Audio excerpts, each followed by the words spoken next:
cette table ronde de l'après-midi, le troisième grand moment de la journée, autour des héritages de l'histoire et de l'esclavage revisité.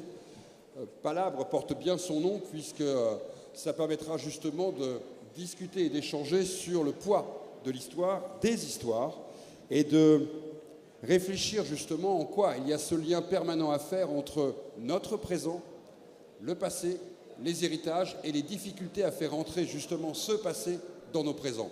Aussi bien d'ailleurs sur le sol de l'Afrique que dans les ex-pays colonisateurs, mais aussi dans des pays qui ont connu des systèmes de ségrégation, par exemple, puisque ce sera intéressant, puisque nous avons ici une expérience croisée de plusieurs, de pouvoir parler de plusieurs continents et de voir comment ces enjeux sont vus en fonction d'où on parle et d'où on est. Alors, j'ai le plaisir, je vais aller dans l'ordre de la tablée.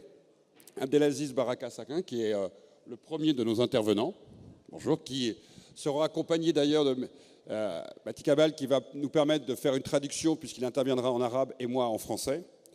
Vous avez ensuite Ousmane Traoré, chercheur sénégalais, qui d'ailleurs actuellement est au Sénégal, je tiens à le dire, mais qui travaille aux États-Unis, qui a travaillé sur l'esclavage, qui a travaillé sur la traite, qui a travaillé sur un certain nombre de questions ces dernières années.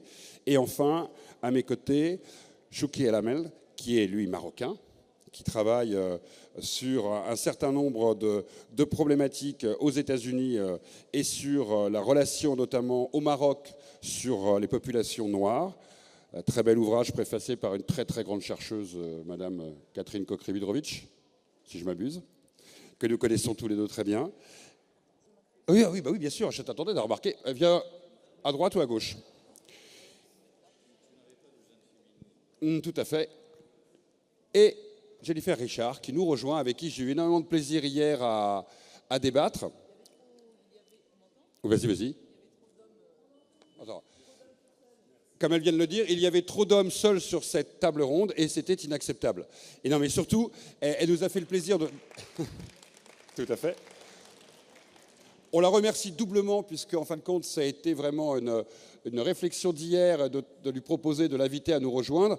Et ce qu'elle disait hier résume son travail, je trouve, d'une manière extraordinaire. On s'attend toujours à ce que dans mes romans, je dois parler des questions de racisme, des questions d'identité, alors qu'on peut aujourd'hui parler de toute autre question, même si on me renvoie souvent à ces enjeux. Et je me suis dit que par rapport à la table ronde d'aujourd'hui, justement, on va reparler de ces enjeux et comment chacun se positionne. Alors, je vais peut-être commencer par une première question à toi, Ousmane. Alors, on va attaquer par toi. Aujourd'hui, parler de l'esclavage, parler du passé colonial, ça veut dire quoi dans notre présent? Pour toi, prends le micro qui est devant toi. Parler de l'esclavage... Allô, vous m'entendez? Alors, parler de l'esclavage et parler du passé colonial. Je les sépare. Je suis un spécialiste de l'esclavage, mais plus précisément un spécialiste des traites négrières. Donc je voulais préciser ça d'abord. Pour moi aujourd'hui, c'est un bon panel qui est une continuité des autres panels d'hier, des panels d'hier, enfin des discussions qu'on a hier, surtout avec Liliane Thuram. Aujourd'hui, pour moi,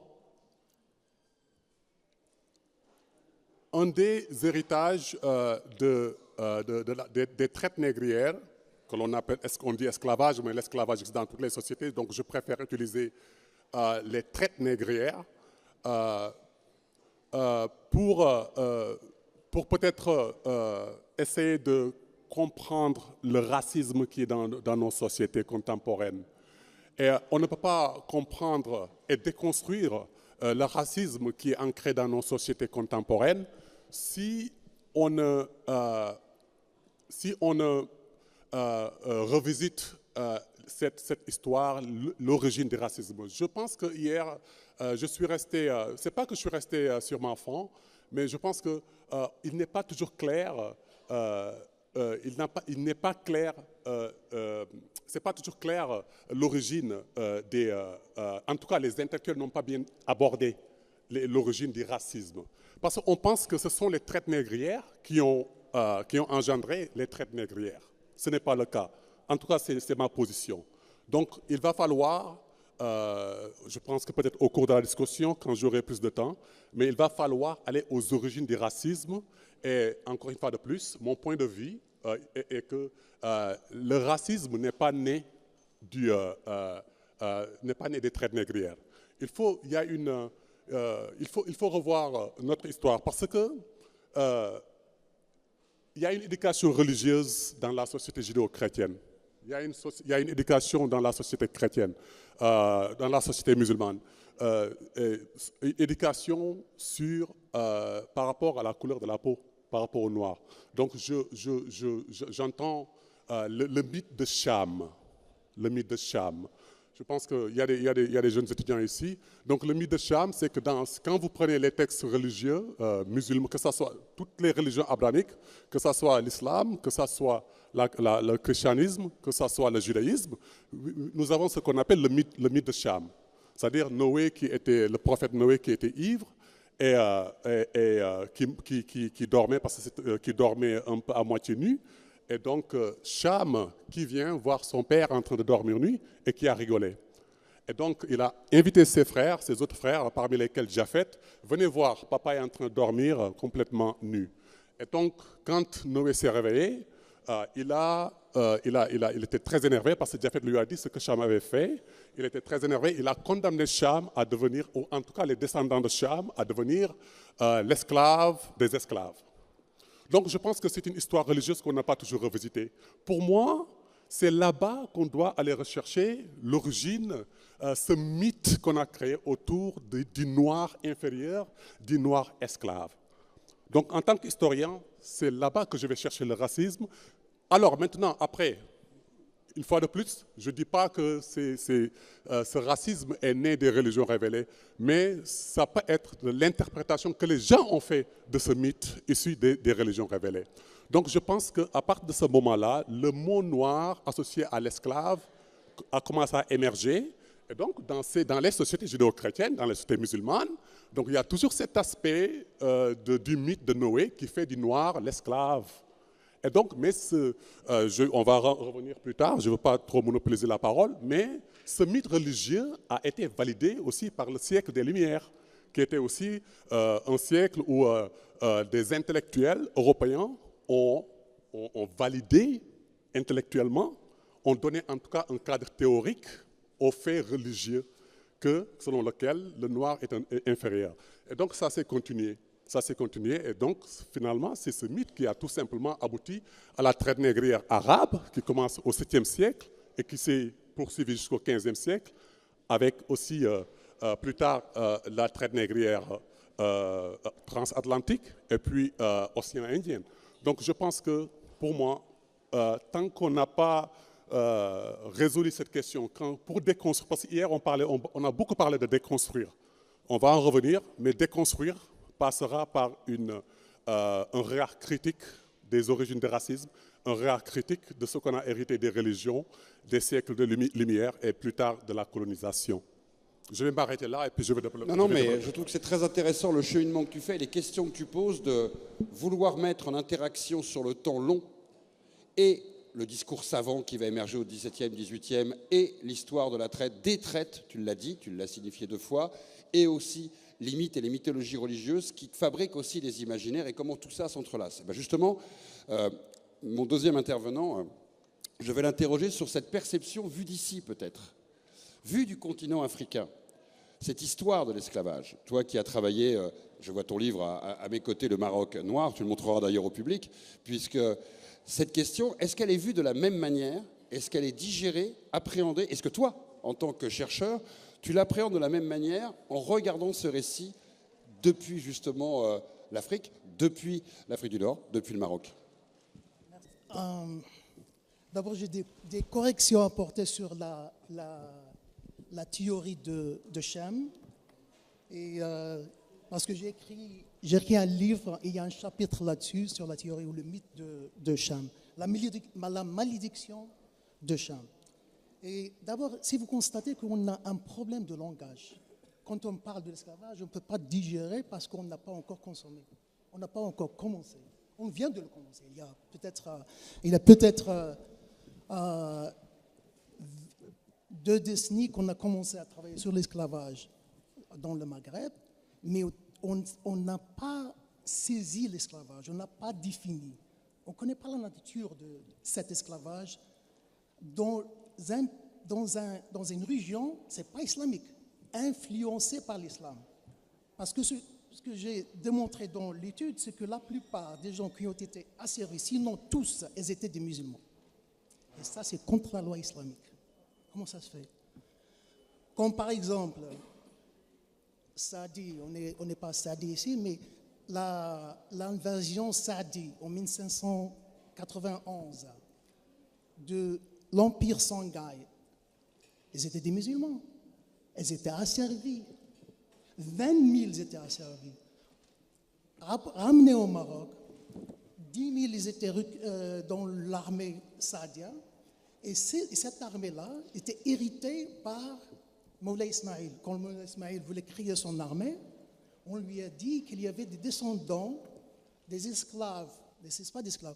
Voilà le langage. Ce n'est pas des esclaves. Ce n'est pas la traite négrière. On ne peut pas dire la traite négrière. C'est insultant. Négrière, c'est la traite, ce n'est pas une traite, mais c'est le commerce de l'asservissement. C'est ça le mot juste. Il faut changer le langage. Il faut changer la grammaire de l'esclavage pour comprendre l'esclavage. Parce que quand on parle de l'esclavage, il y a 2 discours en même temps. C'est le discours de la version standard officielle et puis le discours des autres histoires. Ce que je vais présenter, c'est les autres histoires. C'est-à-dire ces gens qui ont été asservis, pour eux, c'est une réalité. Je reviens à Moulay Ismail, je vais revenir à la malédiction de Hamsi Panoué. Il y a une association, c'est vrai, entre la couleur et l'asservissement. Quand est-ce qu'a commencé?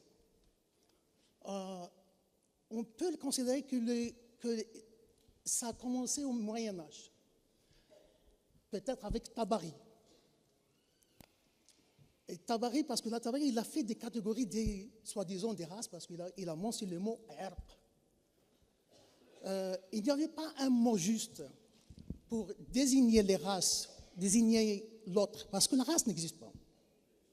Ce qui existe, c'est l'autre. La race veut dire l'autre. Et une façon de crier l'autre, c'est de le racialiser. Et ça a commencé c'est avant le discours religieux, mais puisque Osman, il a mentionné cette justification de l'esclavage à partir de la Bible. Ok, 2 choses. La malédiction est dans la Bible, mais la noirceur n'est pas dans la Bible, c'est dans le Talmud. C'est-à-dire que le Talmud, ils ont élaboré sur les différents groupes, sur les différents peuples du monde qui étaient au Moyen-Orient ou bien en dehors du Moyen-Orient. Pour les gens qui étaient d'une couleur noire, ils ont pensé que ce sont des descendants de Cham, et puisqu'ils ont associé cette couleur qui n'est pas préférée au Moyen-Orient avant Jésus-Christ, ils ont pensé que il a une relation avec la malédiction. C'est-à-dire que puisque le peuplement du monde, il devient de la Bible, et les qualifications, les qualités qui ont été données, ce n'est pas dans la Bible. Il faut seulement avoir les informations. Voilà. D'accord. Vers ta conclusion pour que je puisse continuer. Vas-y, termine pour pouvoir passer la parole aux autres. Alors, cette idée est passée par les chroniqueurs, les historiens dans le monde musulman. Je ne dis pas l'islam, parce qu'il n'y a pas de relation avec l'islam. L'esclavage n'a pas de relation avec le Coran. Le concubinage n'a pas de relation avec le Coran. Ça n'existe pas. Le concept de Walad, par exemple, la mère de l'enfant qui porte l'enfant à 100 mètres, ça n'existe pas dans le Coran. Alors ça vient avec les influences de la culture et qui a une relation avec ce qui se passait dans le Moyen-Orient. Et pour seulement connecter ces points, un des premiers historiens, il était chrétien ou bien juif, il a élaboré sur cette question des races, il a dit que les descendants de Cham, Cham, il était beau, mais quand il a vu son père nu, il a été maudit et il était devenu laid d'une couleur noire. Et c'est comme ça a commencé. Et puis après, tous les historiens, presque, non, c'est pas tous, mais la plupart des historiens, ils ont répété la même chose. Sauf par exemple Dimashqi, Ibn Khaldoun, ils ont révisé, ils ont dit non, c'est ridicule. Même Ibn al-Jawzi, 2e siècle, il dit ça, c'est ridicule. Mais ils ont gardé la classification des races selon la Bible. Je voudrais qu'on bascule maintenant sur une autre territorialité avec Abdelaziz qui nous explique, aussi bien d'ailleurs dans ses romans, je pense à Les Django, Le Messie du Darfour ou le dernier, La Princesse de Zanzibar, qui nous explique la place qu'occupe aujourd'hui dans la société la mémoire, l'histoire de l'esclavage, justement, puisqu'il va jusqu'à Zanzibar, lui-même est soudanais, et qui nous raconte cette histoire de la place sur toute cette partie orientale de l'Afrique du récit et de la mémoire de l'esclavage. شكرا للحضور وشكرا على السؤال. بشكل عام أولا أنا لم أرى في حياتي رجلا حرا أو ولا امرأة حرة. كلنا مسترقون في أشياء كثيرة جدا. أولا معتقداتك، أنت طالما تتبع معتقد معين فأنت مقيد. طالما تتبع قوانين معينة موضوعة في البلاد فأنت أيضا لست حرا. طالما تتبع لديك أفكار معينة تمشي عليها يعني نظام، أنت مقيد، أنت لست حرا. طالما يوجد سيستم، توجد أنظمة أيا كانت فأنت لست حرا. طالما عندك عقل، وهذا العقل حتى كلمة عقل في اللغة العربية جاء من كلمة عقال، فأنت مقيد. لا يوجد شخص حر، لم أرى شخصا حرا، أنا لست حرا ولا. هذا مبدأ. ثم نتحدث عن الرق في زنزبار، والرق تاريخيا هو اختلاف في النوع والمقدار فقط.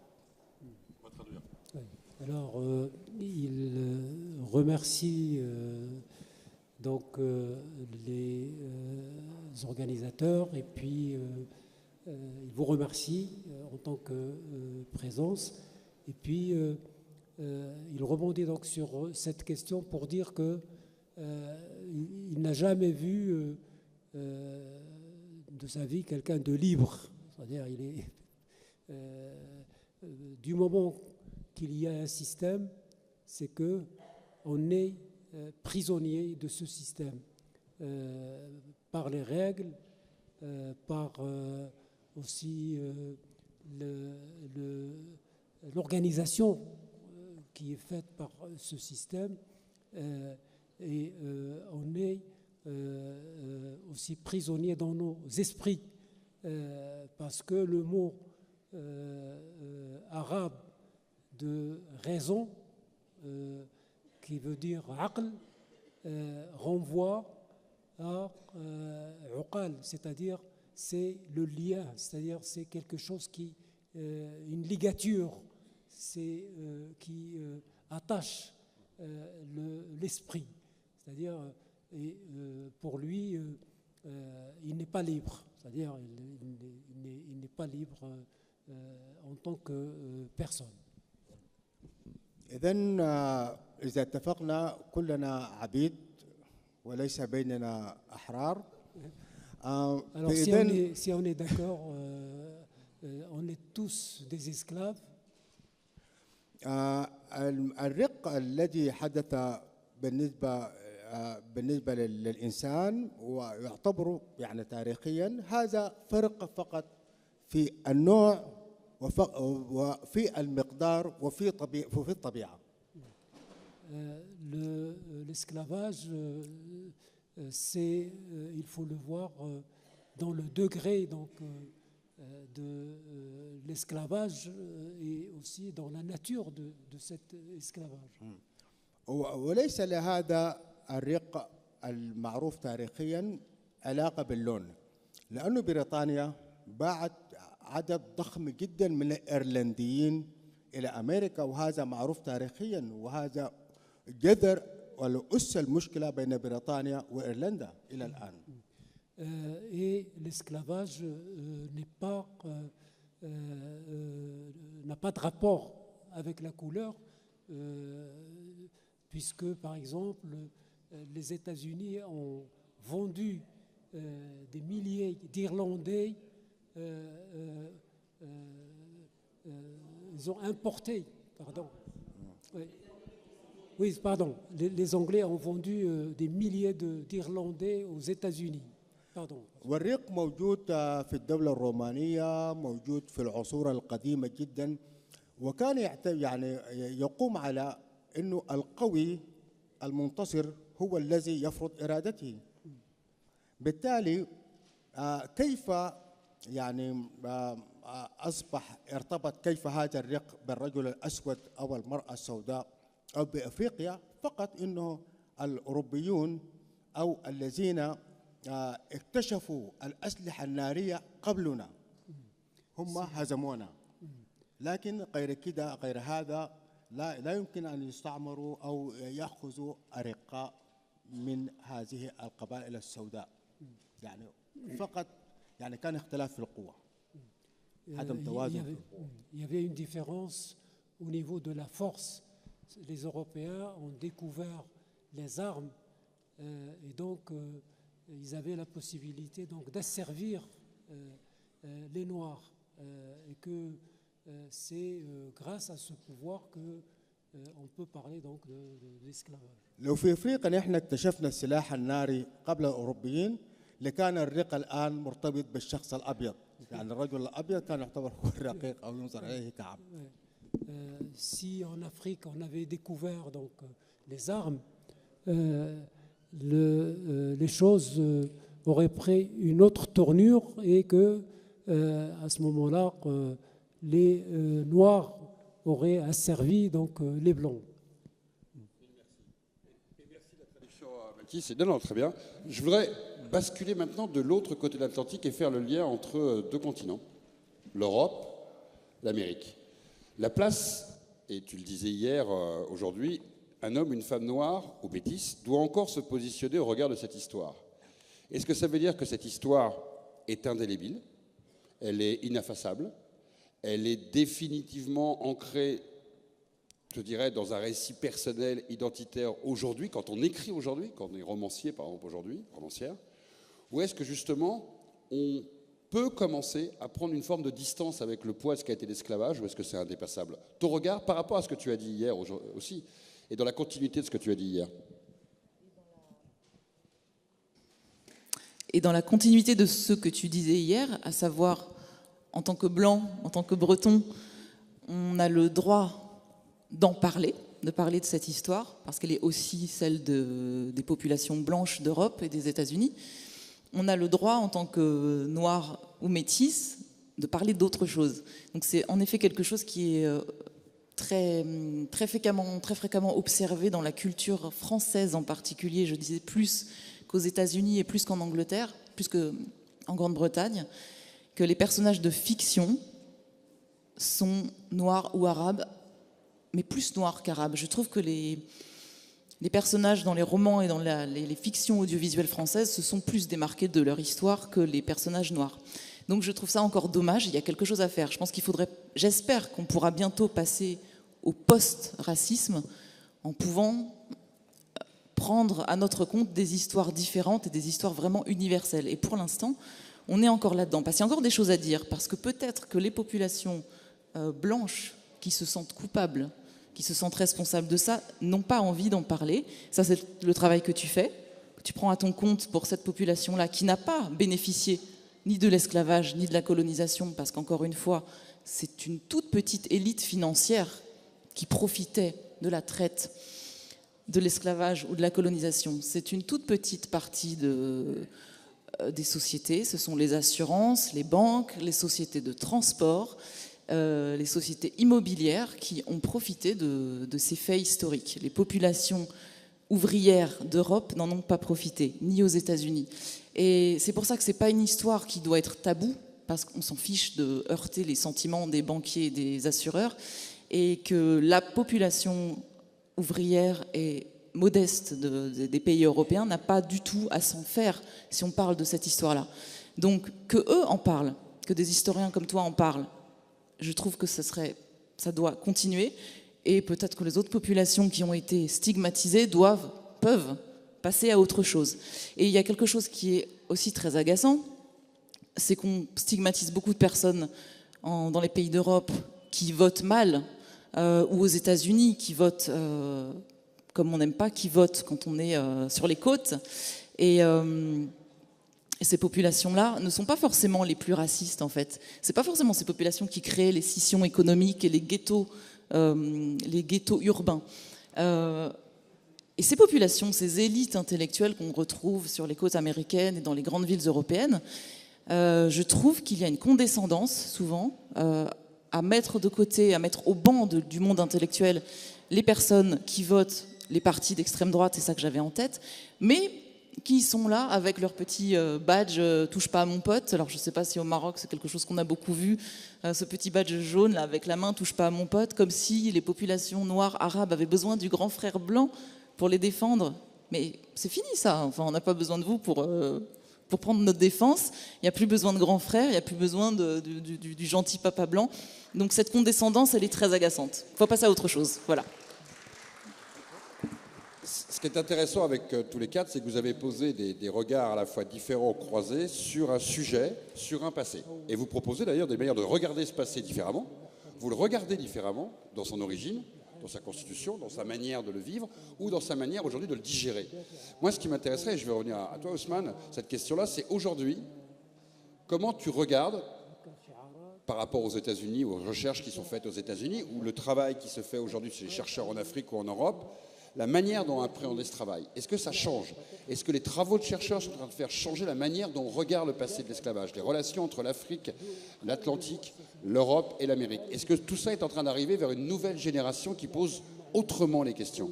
Quel est ton regard à toi dessus, sur ce qui se fait en ce moment, ce que tu fais toi, mais d'autres aussi que tu vois faire? Est-ce qu'on regarde différemment le passé de l'esclavage? Ça a changé en termes d'histoire et de récit. Allô? C'est une question très pertinente.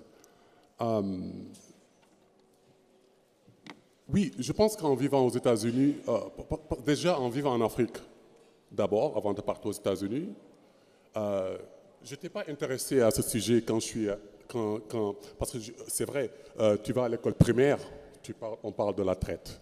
Tu vas au lycée, on parle de la traite. Tu vas à l'université, tu parles de la traite au Sénégal. Tu arrives à l'université, pareil. À un moment donné, tu en as... Mais moi, à un moment donné, quand je suis arrivé à la Sorbonne pour faire une thèse, je me suis dit, tiens, il y a quelque chose que j'ai raté. Il y a quelque chose que je veux savoir en tant que noir. Je veux comprendre ce qui s'est passé. Je ne voulais plus me suffire de ce que je lisais dans les sources secondaires, les livres. Donc j'ai fait un travail d'introspection, un travail personnel qui passait par aller aux Archives nationales de Paris, aux Archives nationales de Londres, Portugal, au Sénégal, essayer d'avoir un point de vue personnel en tant qu'historien. Pour moi, c'était important. Et parce que aussi, je voulais pas me suffire de cette explication très simpliste qui consistait à dire, écoutez, l'esclavage existait dans les sociétés africaines. Les Européens ont juste étendu de manière géographique et de manière économique. Donc pour moi il fallait que je comprenne. Donc c'est par là que je devais passer. Et donc aux États-Unis, je pense que aussi il y a une demande des étudiants dans la salle de classe. Ils veulent comprendre. Donc, tu ne peux pas passer ça sous silence. Peut-être moi, je suis historien et spécialiste de ça, de cette question. Donc, il y a un regard nouveau qui consistait à non seulement explorer, en tant qu'Africain, venir aux États-Unis, essayer de montrer ce que c'est que l'esclavage dans les sociétés africaines et ce qu'il n'est pas. De montrer que la traite négrière n'a rien à voir avec l'esclavage qu'on trouve dans les sociétés africaines. En tout cas, on l'appelle esclavage. Moi, quand j'écris, je ne mets pas esclavage. J'utilise le mot Wolof ou le mot Bambara. Parce que le concept européen ne traduit pas très bien les réalités africaines. Donc je pense que aussi c'est très important de continuer le combat, de continuer d'éclaircir, d'apprendre pour comprendre. Parce que là, il y a au mois de juin passé, je ne sais pas si vous avez suivi l'actualité, au mois de juin, il y a Nelson Piquet. Nelson Piquet, il a 70 ans. Il parlait de Lewis Hamilton. Lewis Hamilton, c'est un... Moi, j'aime bien les Formule 1. Je regarde les Formule 1. Donc, il parlait de Lewis Hamilton. Il n'a pas cité son nom. Il a dit ce petit nègre. Ce petit nègre, il a dit. Au mois de juin, ça fait pas... C'est combien? C'est 5 mois maintenant. Et donc, il a dit ça, le petit nègre. Donc, tout le monde était choqué. Mais il a dit, mais pourquoi vous êtes choqué? Parce que ça, c'est un langage qu'on utilise au Brésil et c'est normal, le petit nègre. Mais on oublie que ce n'est pas Nelson Piquet qui a dit ça. Qui se souvient de Jean-Michel Guerlain en 2010? Moi, j'étais étudiant en France. Je regardais la télévision, je mangeais mes pâtes. C'était l'heure des grandes écoutes. Et le monsieur, il présentait son nouveau parfum. Il dit, ah, j'ai travaillé dur pour ce parfum. J'ai travaillé comme un nègre. Je ne sais même pas si les nègres ont autant travaillé dans leur vie. Donc, vous voyez, il y a une banalisation du racisme qui est devenu... Donc, je pense qu'il fallait, c'est pour cela, moi, je trouve que je suis très content d'être aux États-Unis parce que c'est une question perpétuelle. La population pousse pour connaître mieux cette histoire. Et je pense que aussi, nous, en tant qu'historiens, on doit continuer à creuser pour savoir ce qui s'est passé. C'est pour cela, moi, je dis, à travers mes recherches, j'ai trouvé que, pour moi, il faut aller aux origines du racisme. Je ne dis pas que les religions ont validé le mythe de Cham, mais le mythe de Cham est dans les religions abrahamiques. Maintenant, ça dépend de ce que les hommes en ont fait.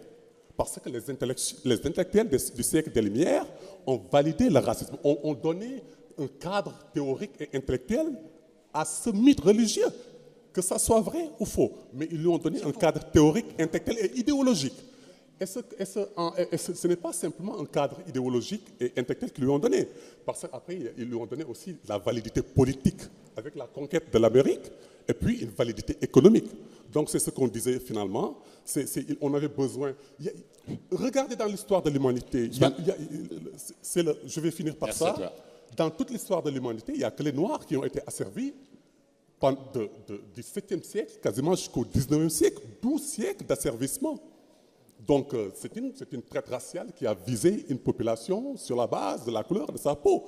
Donc, je pense que c'est ça que je voulais dire et je pense qu'il est important qu'on continue de creuser. Et puis, on ne peut pas déconstruire, parce que depuis hier, on parle de déconstruire l'histoire.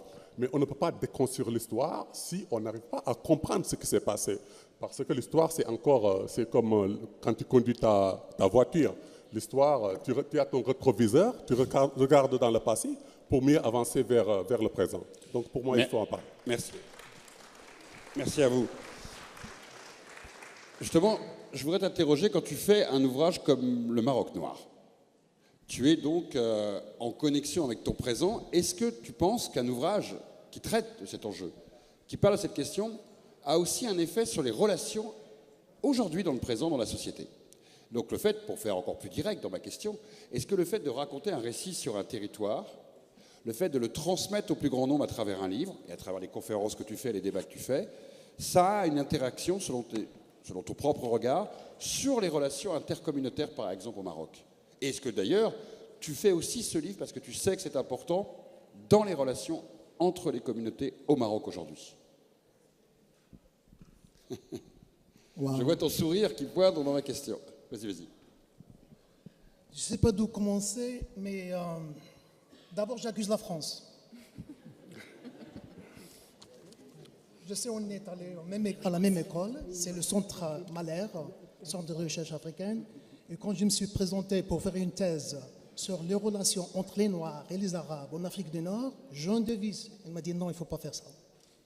C'était en 1987. Ouais. Et je crois que toi, tu étais venu en 1988 ou 89. Exactement, l'année d'après. Et il m'a dit, il faut revenir au Maroc et trouver un sujet. J'ai trouvé un manuscrit, je l'ai emmené en France, et il m'a dit, tu vas pas travailler, vous n'allez pas travailler avec moi, vous allez travailler avec Jean Bouleg. Alors il a... And he took you. Alors j'ai laissé tomber ce sujet. C'est-à-dire, en France, même en France, ce que je voulais dire, c'est que ça, c'est nouveau. Hein. On parle de l'esclavage, de la race et le racisme, c'est nouveau. Hein. Ça existe, on n'en parlait pas, c'est-à-dire, comme en France, comme au Maroc, c'est pareil. Le sujet de race, de l'esclavage et du racisme, it's a public secret. C'est un secret public. C'est-à-dire que we know what we don't want to know. On sait ce qu'on ne veut pas savoir. Et ça, il a une conséquence sur la production de savoir. Et il a une conséquence sur les gens qui étaient asservis, leurs descendants. Ça a une conséquence avec les gens qui ont une couleur noire. Ça a une conséquence que les gens qui étaient marginalisés toujours quelque part au Maroc. Et moi, quand j'étais petit, je me rappelle que j'ai un frère, demi-frère, qui s'appelle Karim. Mais dans mon quartier, on ne l'appelait pas Karim. On l'appelait comment? Parce qu'il avait les cheveux un peu bouclés et une couleur un peu noire. Kahlouche. Moi, je ne savais pas. Moi, c'était Chouki. Lui, il était Kahlouche. C'est mon frère. Je ne savais pas. Je sais que j'étais blessé, mais je ne pouvais rien faire. Je sens maintenant comme le Mahi et son frère. Hein? Kahlouche, ça veut dire... je ne vais pas dire ce nom. Même je ne vais pas me dire Kahlouche. Il faut parler de ça pour s'en débarrasser. Moi, si j'utilise le mot race, couleur, et je l'utilise pour choquer. Complacency? Help me. Non, complacency. Ah, complexité. Pour choquer les gens de leur complexité qui est implicite. De son savoir, de savoir ou de ne pas savoir. C'est pour ça que je l'utilise. Mais normalement, c'est insultant. Et quand j'étais à la Sorbonne, c'est des obstacles. On n'a pas voulu que je continue ce travail. C'est seulement quand j'étais en Mauritanie, c'est là, parce que Jean-Louis Trio, c'est un autre prof que tu connais, je lui dis, professeur, est-ce que vous pouvez être dans le jury? Il m'a dit, oui, mais à condition que vous mettez les pieds en Afrique. Mais je suis africain. Elle m'a dit, oui, mais non. Subsaharien. Pour les Français, l'Afrique, c'est subsaharien. Pour les Marocains, l'Afrique, c'est subsaharien. À propos, je dois dire ça, je dois soulever ce problème. Vous avez lu la Constitution de 1962. Dans cette Constitution, dans le préambule, c'est écrit « Al-Maghrib بصفته دولة إفريقية وجزء من المغرب الكبير ». 76, c'est pareil. 96, c'est pareil. 2011, La traduction de 62. le Maroc est un pays africain. 2011, ils ont changé la constitution. Je ne sais pas pourquoi. Je ne sais pas si vous êtes au courant. Ce n'est plus le Maroc qui est un pays africain. Le Maroc est un pays musulman et fait partie de la nation arabe méditerranéenne. Et il a des influences africaines. Ce n'est plus africain, c'est seulement des influences. Pourquoi changer l'africanité du Maroc? Je ne sais pas, 2011, c'est-à-dire 62, on était plus avancé dans notre idée idéologique, on fait partie de l'Afrique, on est africain, ça ne fait pas partie de l'Afrique, on est africain. Mais 2011, ils l'ont changé, je ne sais pas pourquoi. C'est autre. Bon, pour conclure. That's it. Je reviendrai à toi pour la conclusion tout à l'heure. Abdelaziz, je voudrais poser une question. Vous vivez aujourd'hui en asile politique en Autriche, hors de votre pays. Est-ce que c'est plus facile d'écrire sur ces questions, en fin de compte? Est-ce que c'est plus facile d'écrire loin de chez soi et en Europe sur ces enjeux du passé que ça ne l'était quand vous étiez dans votre propre pays pour pouvoir parler de tous ces enjeux des non-dits? Une vraie question que je me suis posée par rapport au sujet que vous traitez dans vos romans et le fait que vous avez dû fuir votre pays pour raisons politiques. Est-ce que c'est donc en fin de compte plus facile d'écrire quand on est loin de chez soi sur des questions qui sont dures à entendre chez soi? عندما أكتب عادة في بعض الأشياء لا أعتني بها. في السودان يوجد قانون مصنفات يحدد ماذا تكتب وماذا لا تكتب مثلا. Moi, j'ai toujours écrit d'une manière libre, que ce soit au Soudan ou en Autriche. Mais au Soudan, il existe une loi qui définit un certain nombre de règles qu'il faut respecter ou ne pas respecter, enfin qu'il faut respecter principalement. أنا لا أعمل بهذا القانون. Je ne respecte pas, je n'applique pas cette loi. كذلك عندما أكتب لا أفكر ما هو ديني ولا أعرف أي دين عندما أكتب. De même que quand j'écris, je ne pense pas, je ne réfléchis pas à quelle religion je dois me référer. ولا إذا قرأ هذا الكتاب أخي أمي زوجتي لا يهتم. Ou est-ce que c'est qui va lire ce livre, ce roman, ma mère, mon frère ou quelqu'un de ma famille? وهل يسيء هذا الكتاب إلى حكومة أو إلى أشخاص إلى قبائل لا يخصني ذلك أيضا. Est-ce que ce livre va porter atteinte à un gouvernement ou à des tribus? Ça c'est quelque chose qui ne m'intéresse pas. وتحمل نتائج ما أكتب. Et j'assume les conséquences de ce que j'écris. لذا سجنت عدة مرات وطردت من بلدي وحرقت كتبي فهذا طبيعي جدا فأنا أتحمل. جان بول سارتر يقول يعني الحرية هي الاختيار وأنت المسؤولية أنك تكون مسؤول من اختيارك. أنك حر في أنك تختار لكن يجب أن تكون مسؤول من اختيارك.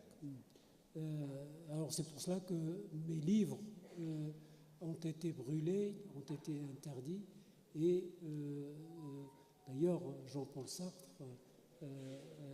il dit que tu es libre et tu dois assumer tes choix de liberté. فبالتالي النمسا ليست سوى مكان آخر. C'est pour cela que l'Autriche n'est autre qu'un autre lieu. شكرا. Merci beaucoup. On peut l'applaudir, oui. Et je vous invite d'ailleurs à découvrir ces livres aussi pour en savoir plus. Jennifer, j'ai une question à te poser, pas personnelle, mais du regard de l'observatrice sur le temps présent. Quand tu vois des jeunes, issus ou non des immigrations, issus ou non des Outre-mer, puisqu'aujourd'hui, cette diversité dans la rue, quand on déboulonne des statues, elle est aussi diverse que l'histoire. Si tu regardes bien à Londres, à Paris, Fort-de-France, c'est un peu différent. Quel regard tu portes sur ceux qui veulent, considérant que l'histoire n'a pas réussi à passer, ou qu'elle ne s'est pas suffisamment écrite, ou que les mémoires ne l'ont pas suffisamment rendue collective et que ces statues sont choquantes à leurs yeux? Comment toi tu as réagi quand tu as commencé à voir tous ces déboulonnages, y compris donc aux Antilles, je le dis à Fort-de-France, c'était d'ailleurs 2 jours avant la mort et le crime et le meurtre de George Floyd, pas après, avant, ce que tout le monde a oublié aux Antilles françaises. Comment tu as réagi, toi, intellectuelle, romancière, observatrice de ton temps, de ces jeunes qui considèrent qu'il faut donc déboulonner ces traces du passé qui sont pour eux des insultes à leur présent? J'ai été invitée il y a quelques années pour la sortie d'un de mes précédents romans Il est à toi ce beau pays qui traitait déjà notamment de la colonisation, de la ségrégation et de l'industrialisation en Europe. J'avais été invitée par une association de lecteurs africains, des femmes en fait surtout, donc des lectrices africaines en majorité. Il y avait un homme dans la salle qui avait été vraiment malmené, comme vieux patriarche à déboulonner. Et je ne m'attendais pas à ça en fait, parce que c'était la première fois que je m'emparais de sujets colorés, parce que c'était la première fois que j'avais des personnages ouvertement africains et noirs américains dans un roman. Donc j'ai été invitée par cette association qui m'accuse en fait, qui me cloue au pilori en me disant mais vous mentionnez cet affreux bonhomme qui était Stanley, l'explorateur britannique ou américain selon les époques de sa vie, et comment osez-vous, Stanley est quand même une personne abominable qui a livré le Congo à Léopold II. Et je ne m'attendais pas à ça, en fait. C'est vraiment ma première confrontation avec un lectorat autre que mon entourage, parce que je vivais à Paris, j'étais dans un entourage plutôt bourgeois parisien, donc majoritairement de souche européenne, et je n'avais pas eu l'altérité du regard sur mon écriture. Et j'ai pris ça de plein fouet en me disant, mais c'est vrai qu'ils ont raison de me dire ça. En revanche, ils n'ont pas forcément raison de me le dire sur ce ton-là. Ils n'ont pas forcément obligé de m'accuser de ça, de complaisance envers un personnage. Et je leur ai dit, c'est vrai que je suis européenne et je prends conscience de ça en vous parlant. Mais ce personnage, il se trouve que j'ai de l'admiration pour lui. Il se trouve que j'ai de l'admiration pour un explorateur qui a fait son métier d'explorateur de manière plus ou moins brutale et qui a remis contre son gré, et sans vraiment avoir conscience de ce qu'il faisait, à un chef d'État. De même pour Brazza avec le Congo-Brazzaville, de même avec Christophe Colomb. Ce sont des personnages qui ont une vie incroyable, qui ont eu un courage humain et un courage face à l'adversité qui est rarissime. Et les gens se focalisent là-dessus. J'étais à Cayenne, en Guyane, il y a quelque temps, et je vois un socle de statues. Victor Schellcher était écrit encore, mais il n'y a plus de statues. J'étais rue Christophe Colomb à l'hôtel, et je vois que Christophe Colomb est tagué, on n'arrive plus trop à lire. Et je me dis, ça c'est dommage, parce que ça fait quand même partie de notre histoire. Et le fait de déboulonner ces statues, d'effacer des noms, qui sont généralement des noms de personnes qui sont allées sur le terrain, ça nous fait oublier les coupables, en fait. Ça nous fait oublier, encore une fois, ceux qui ont profité de ces faits historiques et ceux qui ont commandité les actions.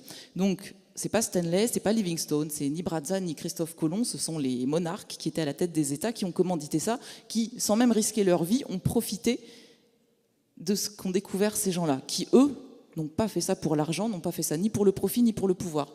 Et on oublie ça. Donc pour moi, le déboulonnage aux États-Unis, aux Antilles et en France, actuellement, je trouve que c'est dommage parce qu'en fait, encore une fois, c'est un écran de fumée devant les véritables coupables de l'histoire qui sont toujours au pouvoir actuellement.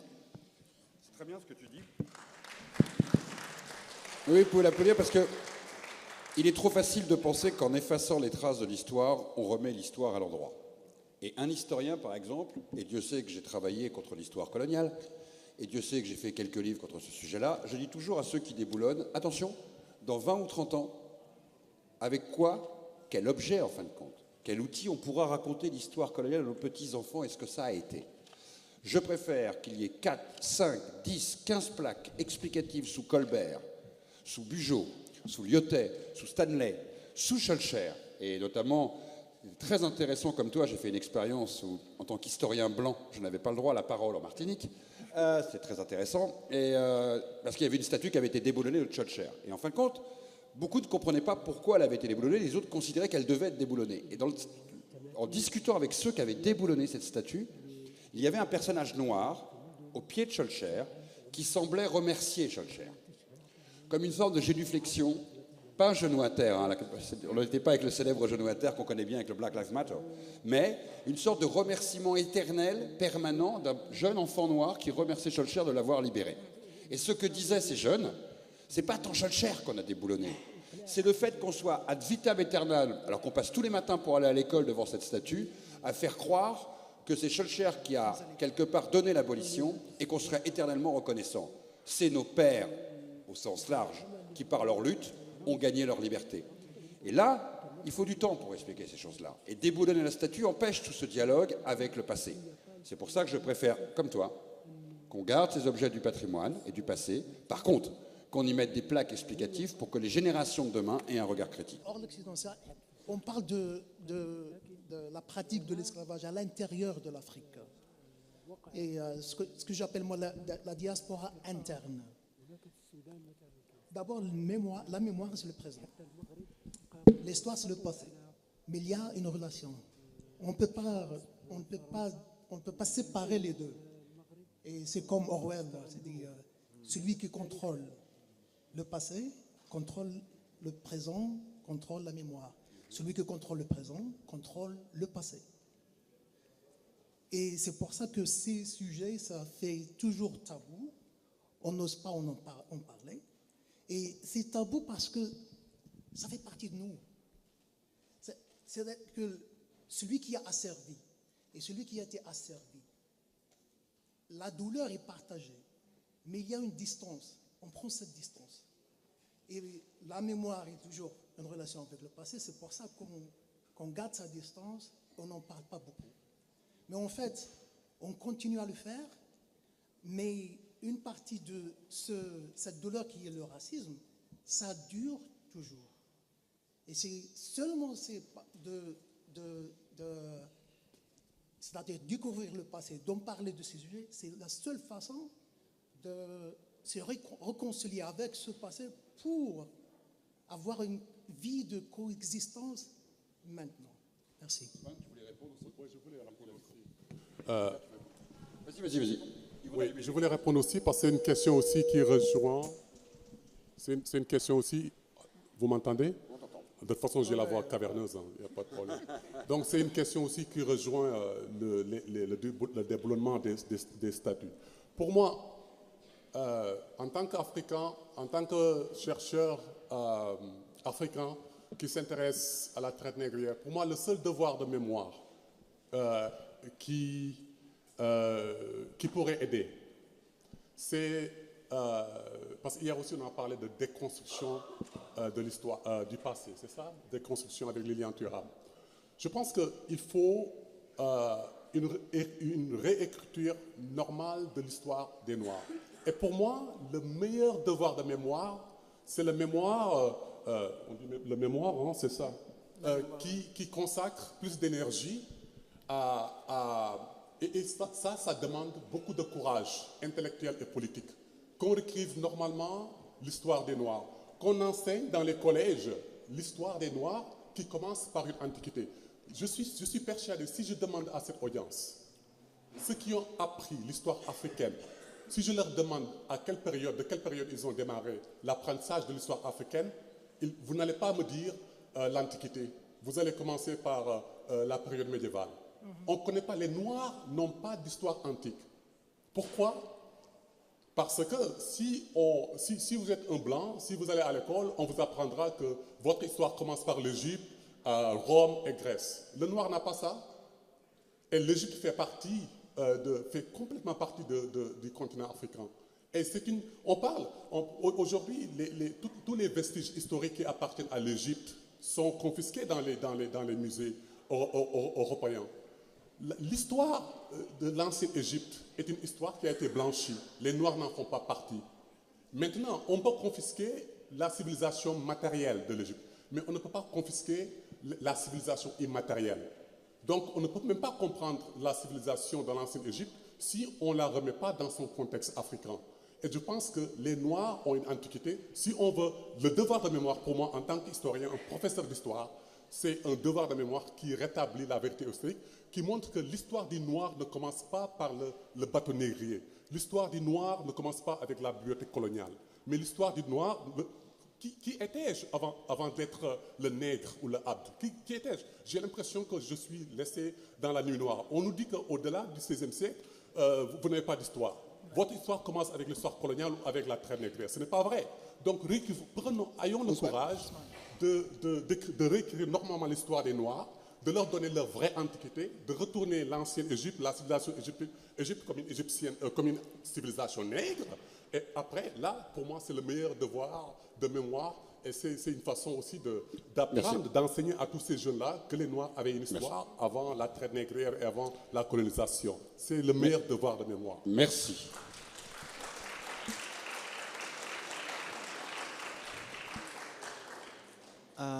يوجد نوع من المستعمر منسي تماما، يعني في افريقيا مثلا في زنجبار المستعمر العربي، يعني العمانيين ما فعلوه في زنجبار كان عمل قاسي جدا، قتل وتشريد وبيع وخصي للرجال الى اخره، وهذا معروف. يوجد نوع اخر. Il y a un colonialisme qui est caché. Par exemple, le colonialisme et le racisme omanais est quelque chose qui a permis dans l'histoire d'asservir les Noirs et de les exporter dans d'autres pays. يوجد نوع آخر مثلا في السودان، الدولة نفسها هي التي تقود تجارة الرق. يعني عندنا السلطنة الزرقاء في الدولة السنارية، وهذا معروف جدا. هي الدولة لها تقوم بغزو القبائل وتأخذ الضعفاء وتبيعهم، يعني هم أفارقة سود ويبيعون أفارقة سود أيضا، فهذا أيضا منسي. Au Soudan, c'est l'État qui gère l'esclavage, puisque elle emprisonne, c'est-à-dire ce sont des Noirs qui emprisonnent des Noirs et ils les vendent. Et ça, c'est une réalité qui existe au Soudan. إذن نحن عندما يحمل الناس تاريخ الرق لأوروبا وينسون الاستعمار العربي لإفريقيا وينسون الاستعمار الإفريقي الوطني للأفارقة أنفسهم، فهذا لا يعطي صورة واضحة عن الرق. Alors, quand on essaye de charger l'Europe et de la rendre responsable de la situation de l'esclavage, alors que dans les pays arabes, cet esclavage est systématisé et que dans certains pays africains aussi, il y a cette pratique, c'est quelque chose qu'il faudra évidemment refuser et interroger. Je voudrais remercier Chouki, Jennifer, Ousmane Abdelaziz. Merci à tous d'avoir respecté le timing, d'avoir été si passionnants. Merci à toi, Mati Kabal, de nous avoir traduit merveilleusement.